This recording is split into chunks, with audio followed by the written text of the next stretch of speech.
El diálogo con. Una conversación dinámica sobre temas de actualidad en arte, cultura, política y otros temas de interés general que exploran lo relevante de la vida cotidiana y el compromiso con nuestra comunidad. Buenas noches, amigos. Qué gusto Iniciamos. estar con ustedes en este programa El diálogo con Sergio Sarteguín, ahora con un gran invitado en cabina, el maestro César Delgado Martínez, con quien voy a charlar y vamos a hablar de muchos temas de interés para todos nosotros. Pues, como siempre, recordarles que nos encontramos en Nayarit Multicast, por Facebook, por YouTube, por Twitter, pero lo importante es que ustedes nos pueden ver por la televisión abierta en los canales 10.3 y si ustedes gustan, también nos pueden localizar por Megacable en el canal 110 o 1110. Entonces, todas las plataformas están disponibles para que nos sigan, con la intención pues de que continuemos con este repositorio del arte y de la cultura en Nayarit. Por supuesto que en algunos momentos también tendremos invitados de otras latitudes, pero ahorita estamos tratando de registrar a los buenos amigos que tenemos con nosotros en Nayarit y que han hecho un gran esfuerzo por promover, por difundir, por ir más allá de lo que pudiéramos alguien en común como yo y como muchos más, dar en valor para que la cultura y el arte de Nayarit florezca. Entonces, voy a saludar a mi amigo. ¿Cómo estás, maestro? Qué gusto. Muy bien, buenas noches. Buenas noches. Gracias por la invitación. Pues ya eran algunos días que habíamos estado planeando esta fecha. Así y es. Poco a poco se fue acercando, ¿verdad? Así es. Sí. Maestro, ¿cómo te encuentras? Bien. Bien, qué bueno. Bien, ya sabes, reponiéndonos de todo lo que dejó la pandemia, pero pues tratando de continuar en nuestros trabajos y retomando algunos proyectos que se han quedado por ahí, ¿no? Pero bien y muy contento trabajando. Qué bueno, maestro, la verdad me da mucho gusto poderte tener aquí en cabina porque pues es una excelente oportunidad para que retomemos pláticas que hemos tenido y situaciones pues de alguna u otra manera pues no se han podido abordar, ¿verdad? Y que la gente conozca pues en realidad que hubo una época donde fue el parteaguas para la cultura institucional en Nayarit. Sabemos que de antemano, antes de eso, en los años 60, ocurrieron pues muchas expresiones culturales, comunitarias, la música, la danza, la pintura se desarrollaba pero en un ámbito meramente comunitario. Pero en el futuro llegan los 60, tiempos cruciales, y empieza este movimiento institucional, ¿verdad? Sí, así es, efectivamente, a partir de los 60 sobre todo. Exacto. Maestro, te quiero pedir un favor, ¿me permites leer una semblanza que tengo de ti? Sí. Claro que sí. Bien, mis estimados amigos que nos ven por televisión o nos escuchan por radio, les voy a leer esta semblanza del maestro César Delgado Martínez. Nació en Rosamorada, Nayarit, donde radica actualmente. Él es periodista, escritor y crítico de arte, principalmente de danza.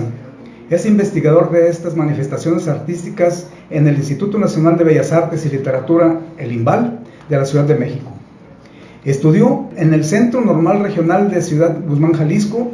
Cursó la licenciatura en Pedagogía en la Escuela Normal Superior de Nayarit, la especialización en folclore, equivalente a maestría en Rumania, en la Universidad de Bucarest, y estudió también la maestría en Educación e Investigación Artística en el INBA. Él es autor de 22 libros, entre los que se cuentan Guillermina Bravo, Historia Oral, Nelly Campobello, Crónica de un Secuestro, Emilia Ortiz, Genio y Figura, el Diccionario Biográfico de la Danza Mexicana y Rosamorada. Ha publicado en 22 libros colectivos y es autor del texto de inminente aparición La danza folclórica en Nayarit, que por ahí vamos a tener un apartadito para ese tema. Claro. Ha impartido conferencias y participado en mesas redondas, encuentros, coloquios y congresos. Ha publicado diversos textos en libros, revistas y periódicos en Rumanía, Estados Unidos, Nicaragua, Guatemala, Colombia, Venezuela, Ecuador, Cuba, España, Alemania, Italia y en más de 25 ciudades de la República Mexicana. Como crítico de danza ha colaborado en Tiempo Libre, de Excelsior, La Jornada Milenio Diario y Milenio Semanal, en diarios de la Ciudad de México, así como en las revistas Danza y Teatro Plural, Educación Artística, Zona de Danza, Tramoya, La Pirueta, Álica y Tragaluz. Recibió la medalla al mérito académico del IMBAL en el año 1990, el Juanete de Oro en la categoría de crítica por la danza mexicana AC en el 92, mención honorífica del 25 Certamen Nacional de Periodismo del Club de Periodistas de México, Asociación Civil, esto pasó en el año 1995, y ha tenido apoyos del Fondo Estatal para la Cultura y las Artes de Nayarit, el FECAN, del Fondo Nacional para la Cultura y las Artes, el FONCA, y de Educación Artística del IMBAL. Fue merecedor del Premio de Periodismo Luis Bruno Ruiz en el Festival Internacional de Danza Contemporánea Lila López de San Luis Potosí en el año 1992 y 1996. Y se hizo acreedor a la medalla Rafael Ramírez de la Secretaría de Educación Pública por los 30 años de servicio que él le ha brindado a la educación. Además, recibió el reconocimiento dentro de la función por el 25 aniversario del grupo de teatro danza Desequilibrio en el Teatro Nacional Rubén Darío en Managua, Nicaragua, en el 2002. Maestro, ¿está bien Desequilibrio? ¿Sí? Así es. En Nayarit colabora con el portal ondacultural.org y condujo el segmento de Cultura al Aire miércoles y viernes en la red de Radio Red de Nayarit del grupo Álica Medios. En Rosa Morada ha impartido talleres infantiles de literatura y periodismo con niños de 5 escuelas primarias del municipio, organizados por la UCER 9, Unidad de Servicios de Atención Especial a la Educación Regular, con cuyos trabajos se han publicado 2 libros. El más reciente, Rosa Morada, las voces de los niños y las niñas, y llevado a cabo grandes eventos culturales como la inauguración de la Caravana del Elefante Polar, dirigida por Emiliano Cárdenas, que contó con la participación del Triciclo Rojo, Danza Clown, Ardentía, Ballet Clásico para Niños, Música Contemporánea de Johanna Juola y su trío de Finlandia y niños del primer taller. Pues esto y mucho más el maestro César Delgado, que tengo aquí a mi lado y que ya saludé y quiero saludar de nuevo por esa gran trayectoria, maestro. Felicidades. Muchas gracias, Sergio. Sí. Maestro, pues como te decía en un principio, entre charla antes de iniciar el programa, pues lo que intento con este programa es ser como un repositorio donde mis amigos que vienen aquí al programa pues hablen de su trayectoria, de su vida, de su aportación, y pues este programa no podría continuar adelante si tú no estuvieras en él. Muchas gracias, maestro, muchas gracias. Bien, maestro, entonces mira, quisiera que nos platiques en este momento, antes de entrar en el tema que nos apasiona, que es la danza y todo el proceso artístico en Nayarit y en la nación, platícanos un poco de ti, maestro, de tu vida personal, cuando fuiste niño, dónde naces, esa parte que muchos ignoramos, por favor. Pues mira, yo nací en Rosa Morada, en los años 40. Sí. Y pues en realidad me tocó vivir una época donde no había luz eléctrica, sí, no había radio, mucho menos televisión. O sea, yo crecí prácticamente con la radio, no con la televisión, sí, como los más contemporáneos. Y Rosa Morada, como muchos pueblos de Nayarit, eran portadores de tradiciones musicales y coreográficas, ¿no? Por ejemplo, en Rosa Morada había pastorelas, había danza de conquista, y había otras manifestaciones, ¿no? Inclusive ya ves que hay una carta de un clérigo de Rosa Morada, sí, del siglo XIX, donde denuncia las, sí, fiestas que se hacían, y ahí en Rosa Morada, pues como en muchos lugares del estado y de la región, se hacían los fandangos, las fiestas, claro, ¿no? Que sí. Entonces, pues Rosa Morada siempre ha estado muy, muy apegado a la tradición. Claro está, con el paso del tiempo se han perdido muchas tradiciones. es una pena, pero pues esa es la realidad. Pero a pesar de todo, en Rosa Morada, todavía en algunos lugares del municipio se siguen practicando danzas tradicionales. Entonces prácticamente yo tuve un contacto muy directo de niño con estas manifestaciones, pero en lo que yo siempre me he preguntado, ¿por qué nunca se me ocurrió participar, por ejemplo, en la pastorela o la danza? A lo mejor porque desde entonces pensaba que yo era el que iba a investigar, el que iba a hacer la crítica y no el que iba a... Yo creo que eso pasó, como que tenías ya un sentido para ese pues no sé, pero por ejemplo, sobrinos míos posteriormente pues participaron en las danzas, ¿no? Entonces fue una educación pues muy elemental en ese tiempo. Rosa Morada tenía una sola escuela primaria, no había nada más, y para poder seguir estudiando había que salir de Rosa Morada terminando la primaria, que fue mi caso, ¿no? Fui de los primeros, digamos, jóvenes que tuvieron que salir de ahí para poder estudiar. Yo me vine a Tepic a estudiar en la secundaria, y después me fui a la Normal de Ciudad Guzmán, que para mí es como la institución que me permite adquirir una serie de conocimientos, de posibilidades para después abrir hacia otras cuestiones, porque yo siempre creía que mi vocación era ser maestro, ¿no? Que no he estado pues retirado de eso, nunca he dejado de dar clases. Un tiempo, bueno, fui maestro formalmente en primarias y secundarias, ¿no? Pero eso fue así como lo que me permitió encontrar el verdadero sentido en el arte, que era el arte y específicamente la danza, ¿no? Ahí me doy cuenta que en mi currículum no menciono pues que estudié danza aquí en el IMBA, que se le llamaba. Yo te voy a recordar ahorita. Tal vez porque no era una carrera, no era una licenciatura como ahora. Es más, eran cursos de verano donde estudiábamos. Pero eso fue fundamental también, junto con la Normal, para dedicarme a todo lo que me he dedicado.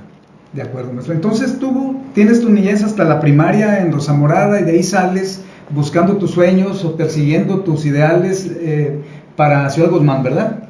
Ahí inicias... Bueno, primero viví aquí en Tepic 3 años, que estudié la secundaria. Ok, la secundaria entonces en Tepic. Sí, ya después ya me fui a la Normal, y algún tiempo fui maestro rural, trabajé en algunos lugares,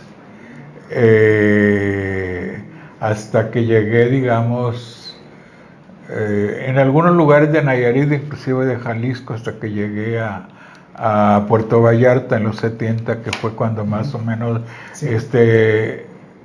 defino exactamente qué es lo que quiero hacer. Y en 1976, que dejé Puerto Vallarta, me fui a Guadalajara para trabajar en un bachillerato de arte, un CEDAR, que se fundó precisamente en 1976. Ya podremos decir que formalmente ya me dediqué al arte en 1976, aunque antes estudié, hice trabajos aquí y allá, y como se podía, ¿no? Así es. Sí. Entonces, distingo que en la época que tú trabajabas o estuviste desarrollando tu trabajo como docente, aprovechabas los veranos para venir aquí a Tepic, y aquí es donde hiciste esos talleres. Ahí conociste a Buentello, ahí pues conociste a las personas de la época, ¿verdad? ¿Cierto? Sí, es que en la Normal nosotros llevábamos como materias obligatorias algunas materias artísticas como danza, teatro, música, y aparte teníamos talleres. Entonces yo tuve la oportunidad de practicar algo de danza, Y ya cuando, pero tampoco no bailé en el club de danza ni nada. Bueno, sí bailé, pero no bailé en el de danza folclórica, fíjate. Bailé en el club de danza internacional, donde bailábamos un poco de baile español y algo de clásico. Eso es. Pero algo realmente muy desconocido, algo que uno no sabía ni qué era eso, ¿no? Entonces, y ya cuando empecé a venir a la normal superior, entonces ingresaba aquí a los cursos de Limba, estudié danza y también estudié teatro escolar con el maestro, también este personaje muy famoso, Castilla, Alfredo Castilla, sí.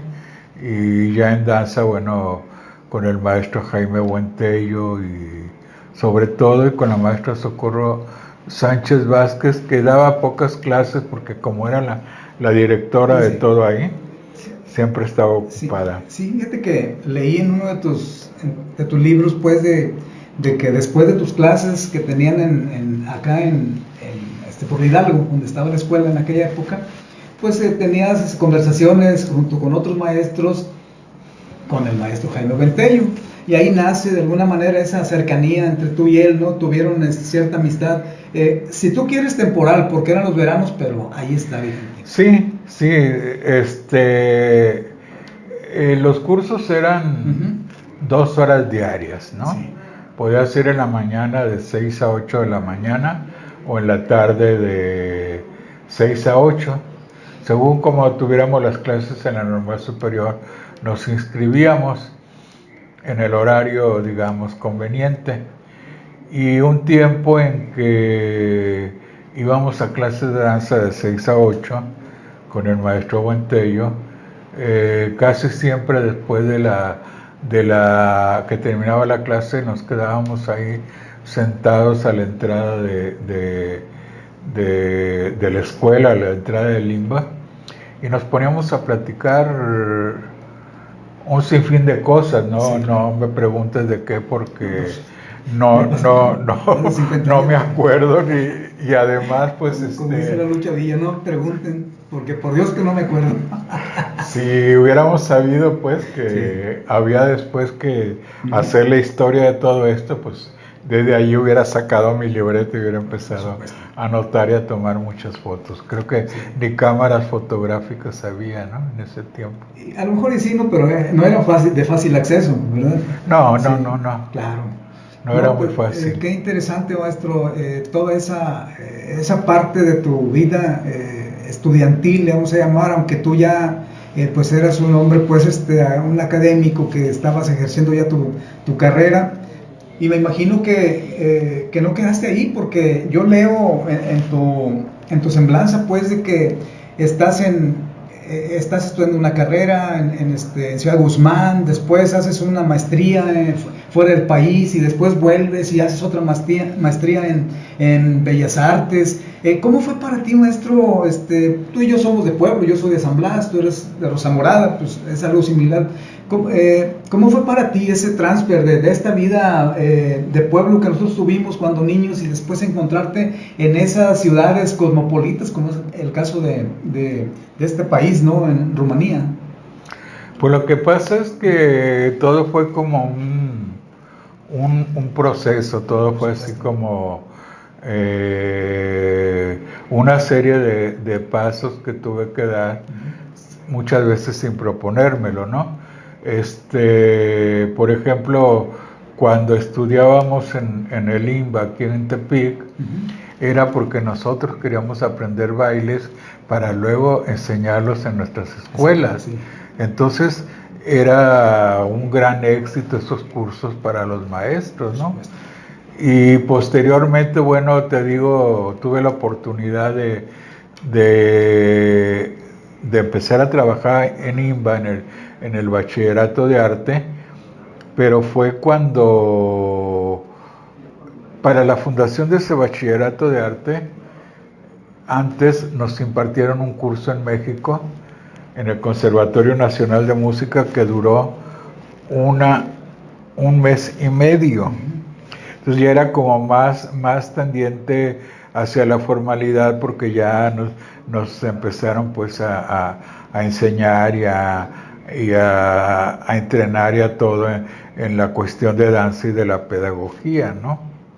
Entonces, posteriormente, bueno, estuve en CEDAR Guadalajara, 3 años me tocó ser director, y después me fui precisamente a la Universidad de Bucarest. Bueno, que primero estuve en la Universidad de Cluj-Napoca, y a estudiar investigación folclórica, porque en ese tiempo era lo que me llamaba mucho la atención, y yo ya había empezado a hacer investigación también antes de ir a estudiar a Bucarest. Y en ese tiempo en México era muy difícil dónde estudiabas, no, era incipiente todo, ¿no? Eso es. Qué bien, maestro.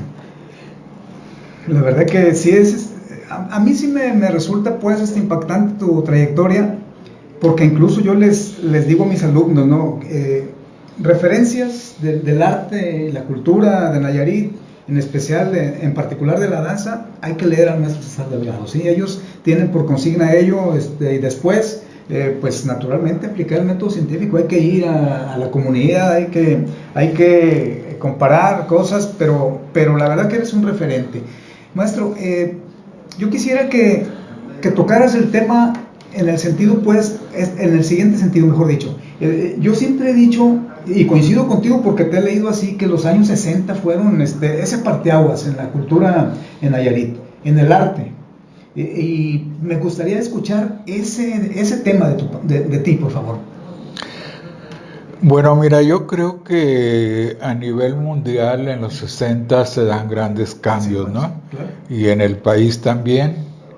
Y Nayarit no queda exento a pesar de todo, digamos, de la lejanía, de la falta de comunicación, la falta de oportunidades, en fin. No queda pues Nayarit apartado de todo esto. En los 60 viene la maestra Socorro Sánchez Vázquez y funda el Centro de Iniciación Artística José Guadalupe Posada, que como pertenecía al IMBA de México, se le empezó a decir el IMBA y era el IMBA, ¿no? Entonces teníamos un IMBA aquí en Tepic, y pero anteriormente ya había habido pues estudios de danza. Hace un momento platicábamos, por ejemplo, que en el internado Juan Escutia había maestros que enseñaban a los niños a algunas danzas indígenas o mestizas, ¿no?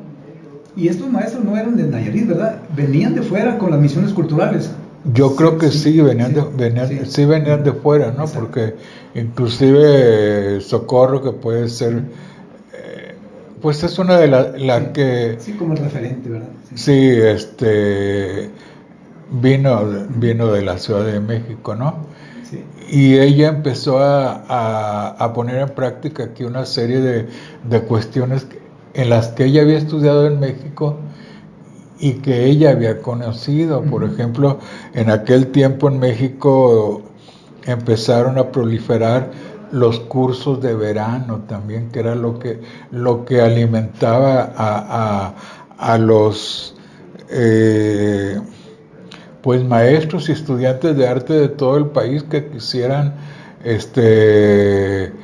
aprender más, asistir a cursos de actualización, de capacitación, ¿no? Sí. Y después en Nayarit pues esto florece, pero el IMBA, por ejemplo, da muy buenos resultados, más que todo en danza, pero también en teatro, también en artes plásticas, y yo creo que la parte más que no tuvo tanto auge en el IMBA fue la música, aunque no sabría decir muy bien porque no se ha estudiado esto, ¿no? Sí. Pero lo que más floreció en los 60 fue la danza y las artes plásticas. Cierto. Claro, te digo, el teatro con el maestro Castilla, que fue prácticamente el que introdujo el teatro moderno en Nayarit, ¿no? Eso es. Entonces, perdone, vamos a irnos a un corte institucional y cuando regresemos vamos a retomar ese tema, de ese impacto, de esa importancia de esos maestros pilares del arte que estuvieron pues involucrados en este tema de la danza, principalmente como bien lo dices tú. Amigos, regresamos, no se vayan, por favor, vayan por un café, un té, algo, y aquí los esperamos. Estoy charlando con el maestro César Delgado Martínez. Volvemos.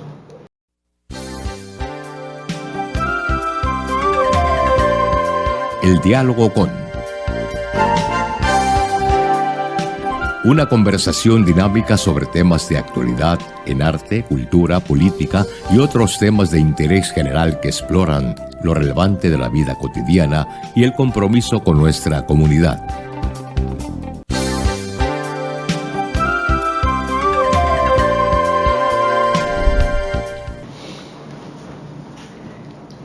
Mis estimados amigos, allá en casa, no sé, a lo mejor en el taxi o en alguna otra ciudad donde nos estén viendo, les comento que estoy charlando con el maestro César Delgado, mi maestro César Delgado. Yo fui integrante de sus talleres, tomé algunos talleres con el maestro sobre investigación y documentación de la danza, excelente maestro, y le tengo un gran respeto por ello.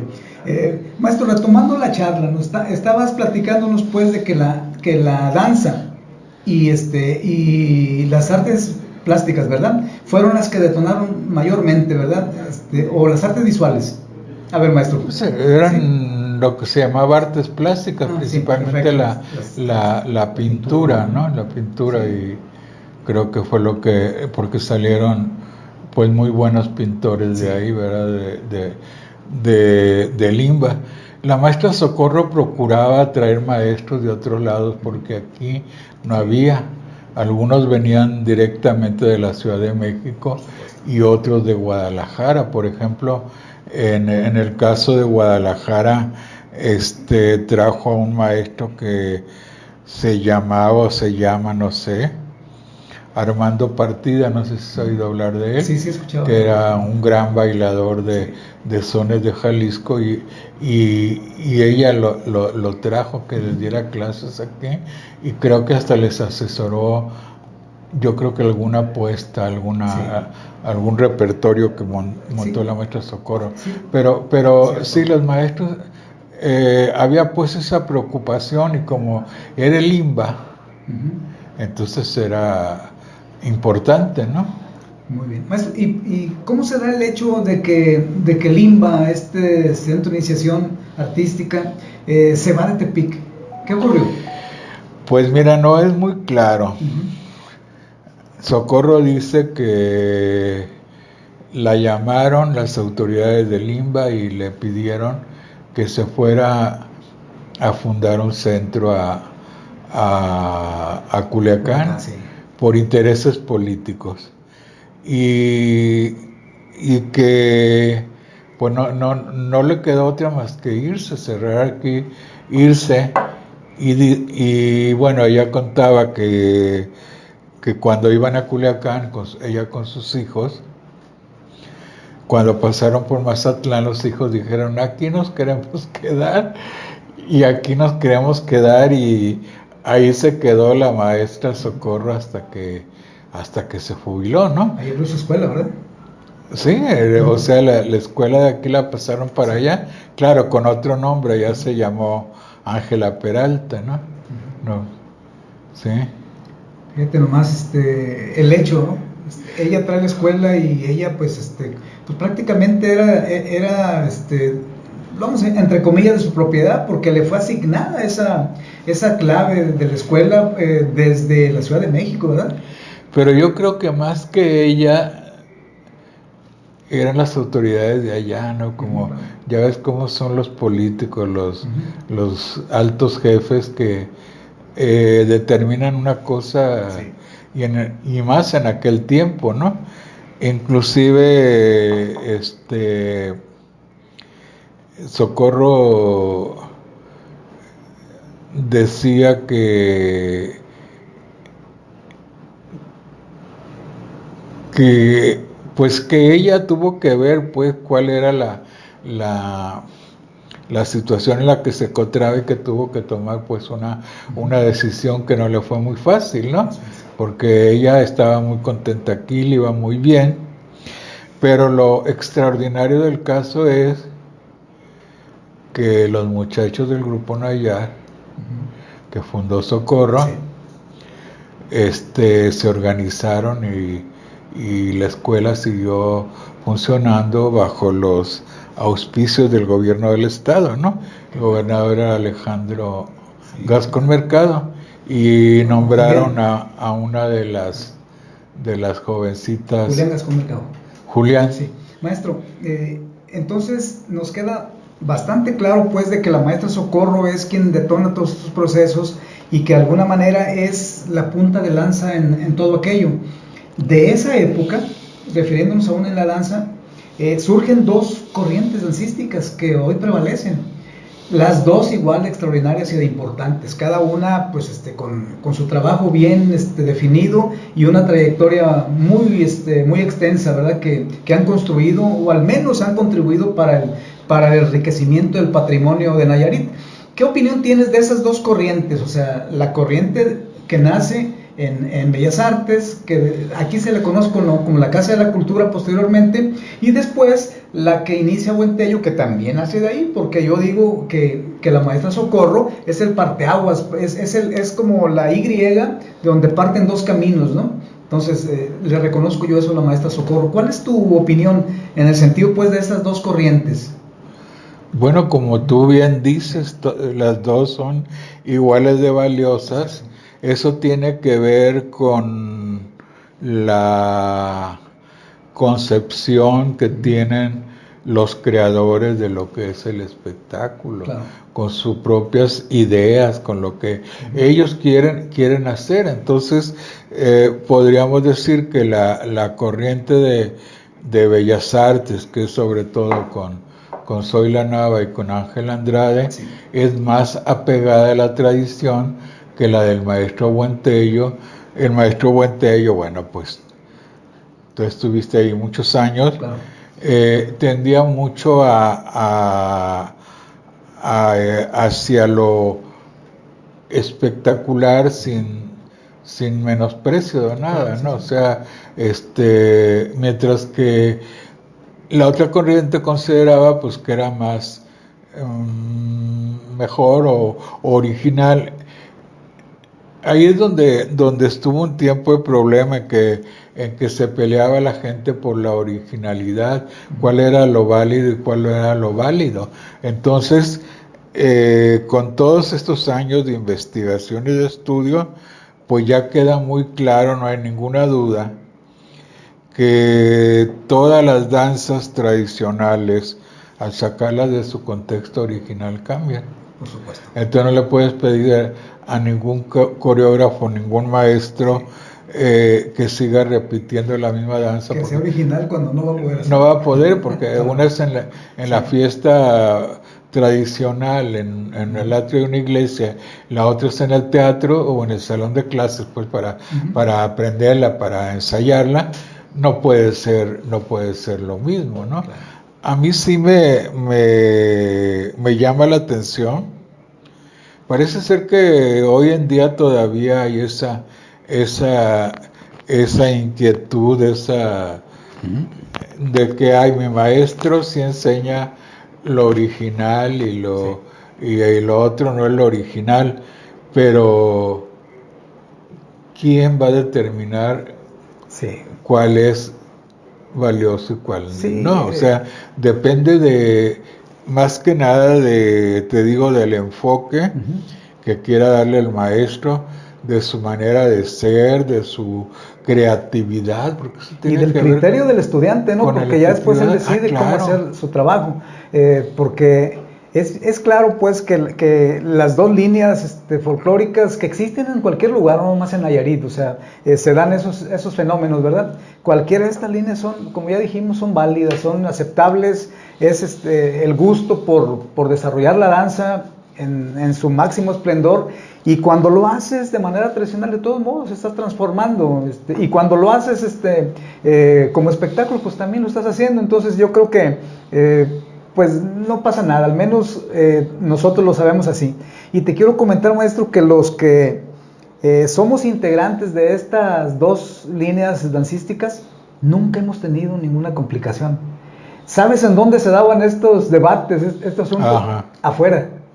Pues afuera, sí. O sea, la gente, Ajá. los familiares, y no, que esto es mejor, esto es malo. Si nosotros hasta nos juntábamos para jugar fútbol entre los dos grupos, ¿por qué? Porque nuestro sentido era aprender y mostrar lo que nuestro maestro nos estaba enseñando. Entonces, somos tan amigos como siempre, todos en estas dos corrientes que aún prevalecen.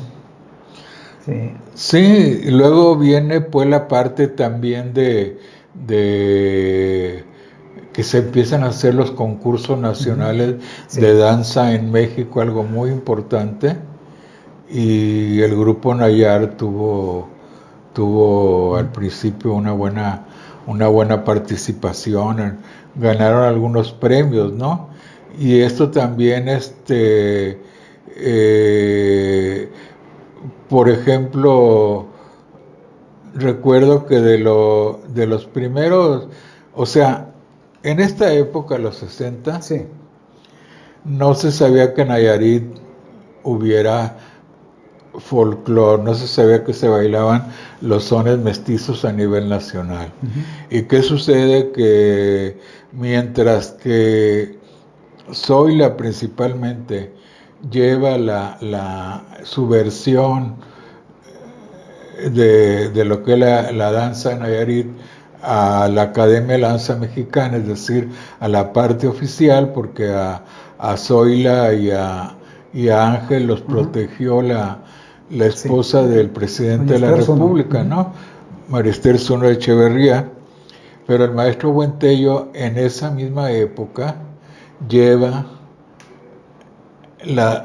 su versión a un grupo que se llamaba Xochipilli, que era independiente, que dirigía la maestra Graciela Bellido, y que inclusive el maestro Jaime Buentello le hizo un montaje de Nayarit, e inclusive él va con a ella, España, con ellos, ¿no? va con ella a Europa. Fundamentalmente creo que fueron a España. Entonces, lo que pasa pues que esto así es, pues, no, así sucedió y así sucede, pero lo que dices tú, lo mismo de aquí en todos lados, en Campeche, en todo, que en si Guadalajara no sé. Olvídate Guadalajara, ¿no? Sí, que es una ciudad muy grande, pero también tiene una dinámica cultural en este sentido que parece una escena de negros cuando se habla de danza allá, maestro, la verdad. Pues sí, inclusive fíjate que en el primer concurso que fue el grupo Nayar, como había primero el concurso de zona, el país estaba dividido en 8 zonas, y los que ganaban el primer lugar en cada zona iban al Nacional a México. El grupo Nayar, recién constituido, tenía unos meses, compitió con la Universidad de Guadalajara, cuando Rafael Samarripa no era director ni nada, era uno de los coreógrafos.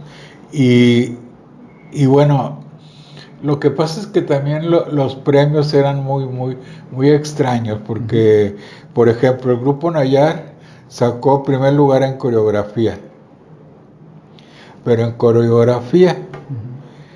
Y el grupo de Guadalajara de la universidad sacó primer lugar general. Entonces el que ganaba el primer lugar general era el que iba. Pero la maestra Socorro decía, bueno, nosotros les ganamos en coreografía.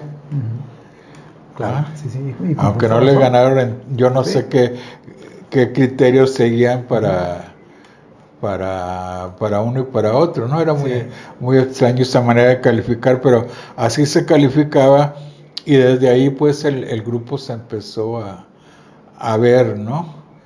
Y yo creo que finalmente fue una época muy fructífera, Claro.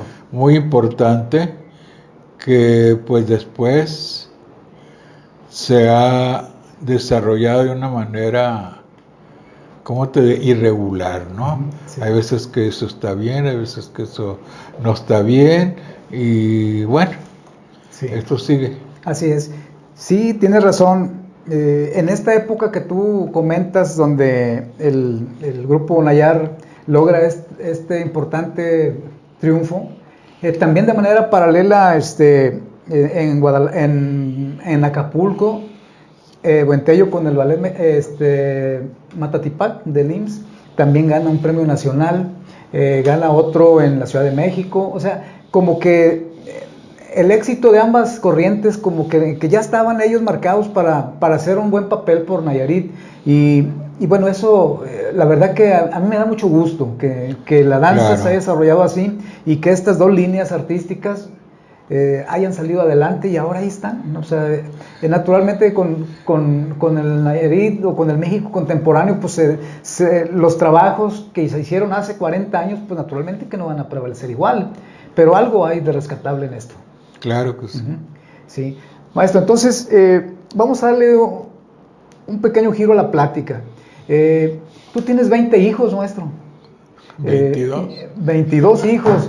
Me imagino que igual o más número de árboles has sembrado, pero Más o menos. fíjate lo que yo veo, maestro, en tu obra literaria, enfocada pues a la danza,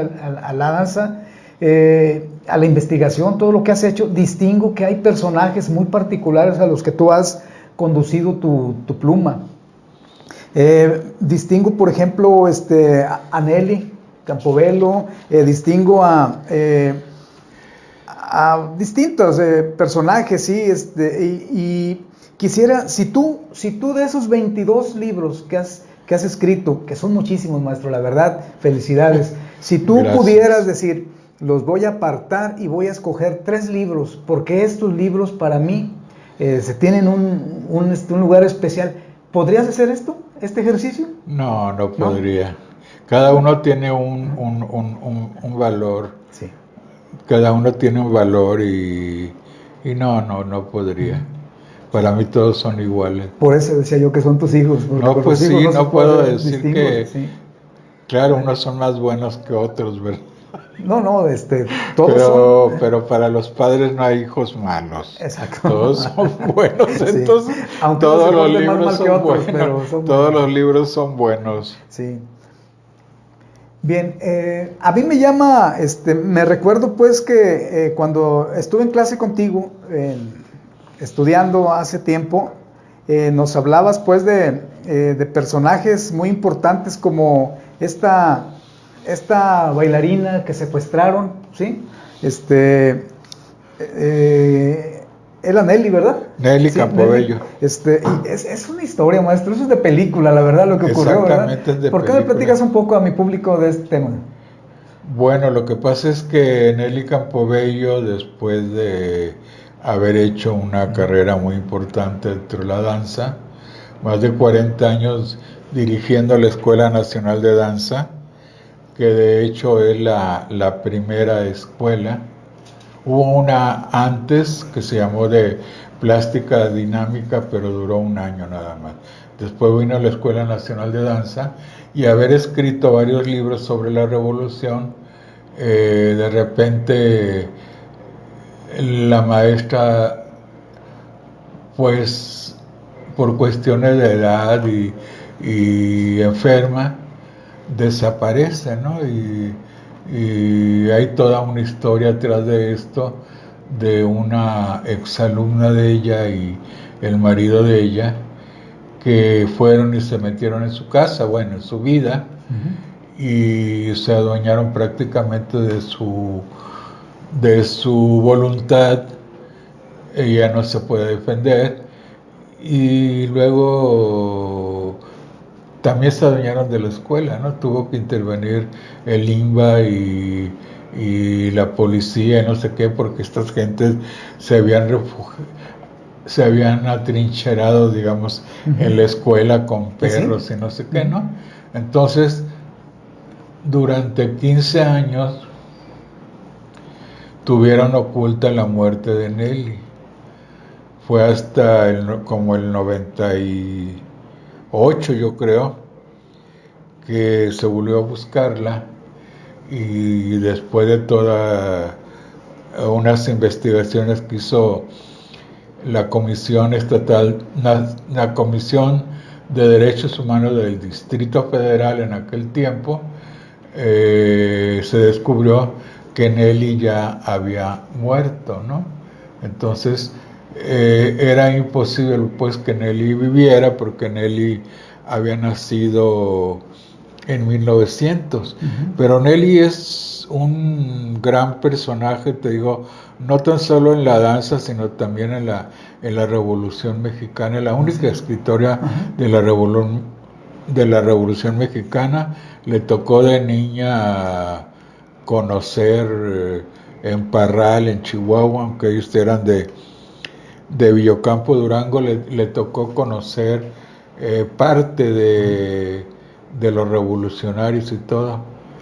De ahí es donde saca su primer libro, que son como cuentos breves, que se llama Cartucho, que por cierto, uno de esos relatos de Nelly está en una colección de el Fondo de Cultura Económica, breve, que lo pueden conseguir en 12 pesos, ¿no? Oh, mira.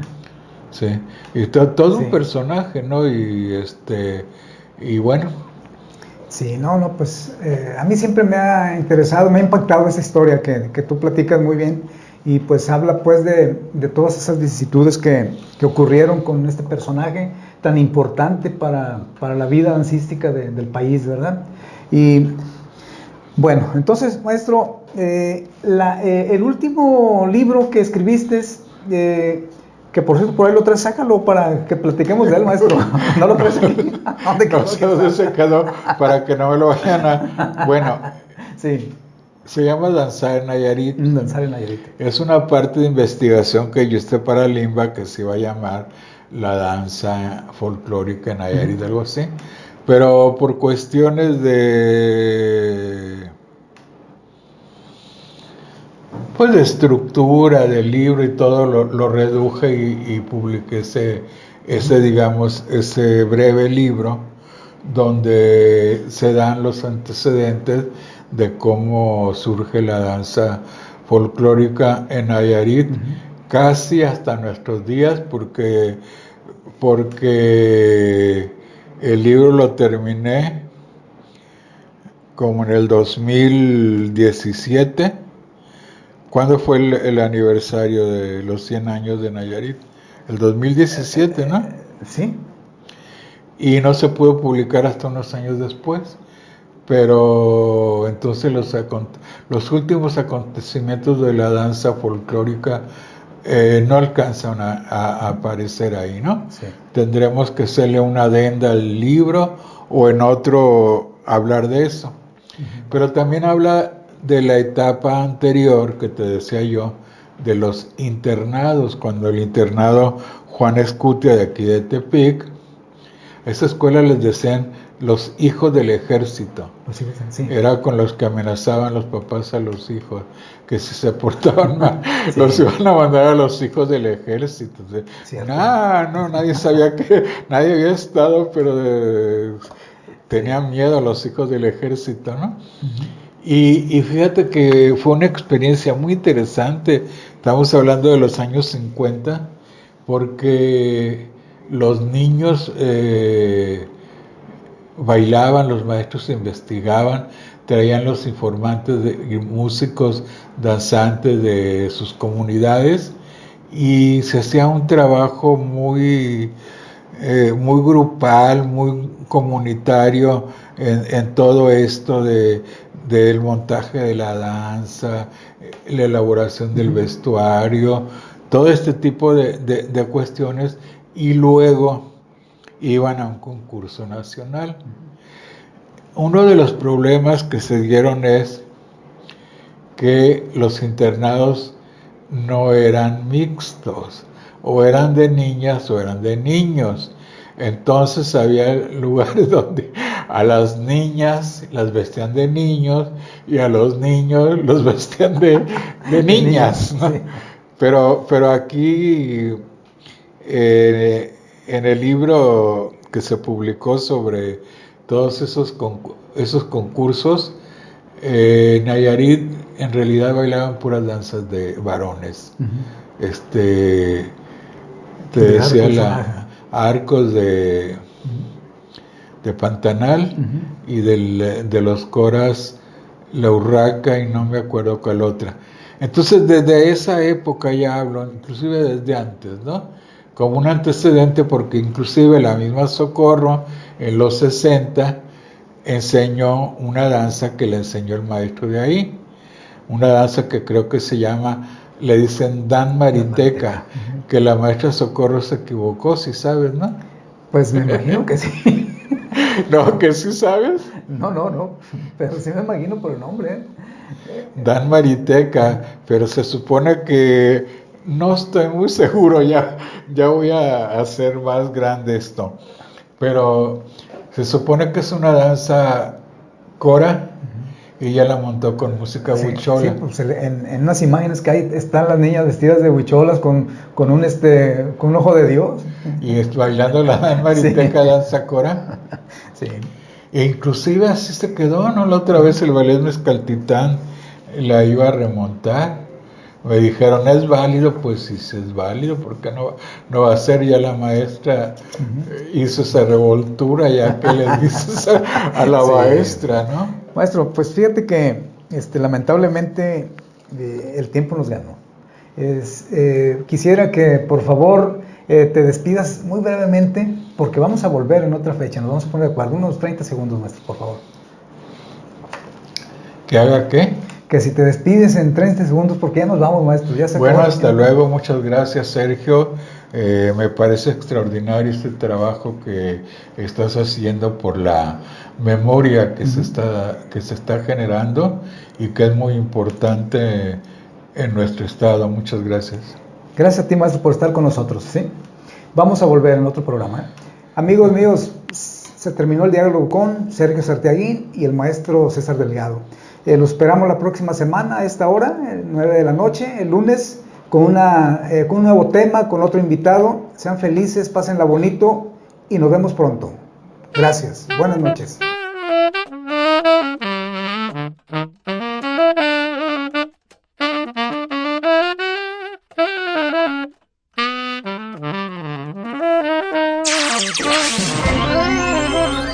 Sarche Digital. Sarche Digital.